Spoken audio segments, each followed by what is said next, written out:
Hi guys, this is Angie with Stoic Rabbit Studio.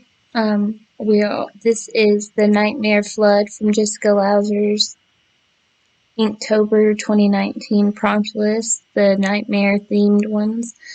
This one is Flood. I accidentally posted one without a process video, the doll one. I was just doodling to kind of figure out what I was going to do, and I ended up liking it, and I just kind of posted it. But I'm back on track. This was Nightmare Flood. The girl's crying, the moon's crying, it's raining, which kind of feels like the world's crying. This is just working on the sky. I was kind of going back and forth between layers of letting this dry and working on the collage pieces, and I had to edit the absolute crap out of this video because I apparently decided the best time to do it would be when everything was super duper hectic with my kids doing back to school stuff, so I kept getting up and disappearing for 20 and 30 minutes at a time to go help them, and I had to cut all that out of the video. While I was waiting for one layer to dry, I was working on the roof here, the little bazillion shingles. A lot of times that cross hatching or regular hatching takes the most time of everything I do. I think when I get in there with a micron or even my fountain pen, that's kind of what seems to take the very longest. I loved these clouds. I want to do these clouds again. I haven't really. I'm a bit nervous about clouds and trees. I tend to prefer interiors. I don't feel like I capture the mood of trees or clouds very well, but this time I was super stoked with how my clouds came out.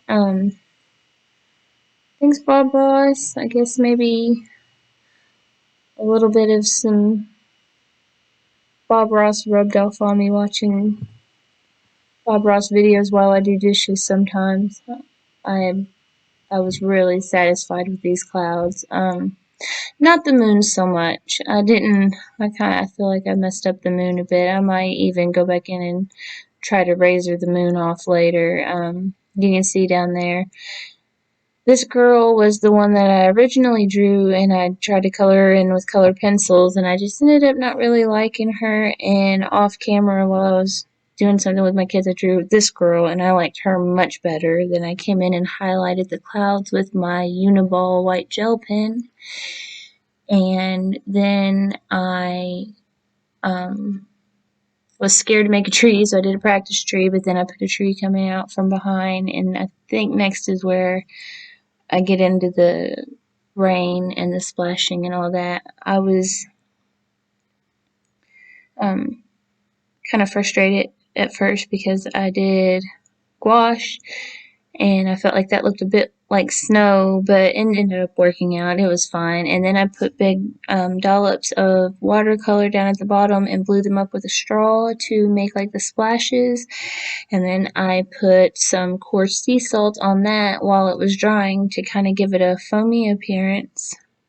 And while that was drying, before I put a lighter color of water on it, I worked on shading in the girl and her little bunny that she's holding, and if you were close you'd see she's crying and the tears are kind of landing on the bunny's back.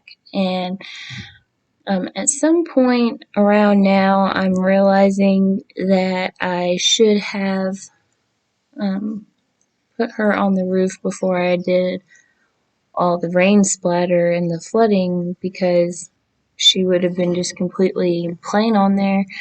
So I kind of, the next time I played in the watercolors, I kind of came back and gave her a couple good flicks and added some rain to her. And then after I did the lighter color on the splashes on the bottom, I went through and kind of made it look like the rain was on her hair and shoulders and stuff. Then I highlighted the splashes, and I used 3D mounting tape to give her a raised appearance and sat her on the roof and called her done. So I hope you enjoyed this process video for Nightmare Flood, and I look forward to seeing you on the next one. Ciao!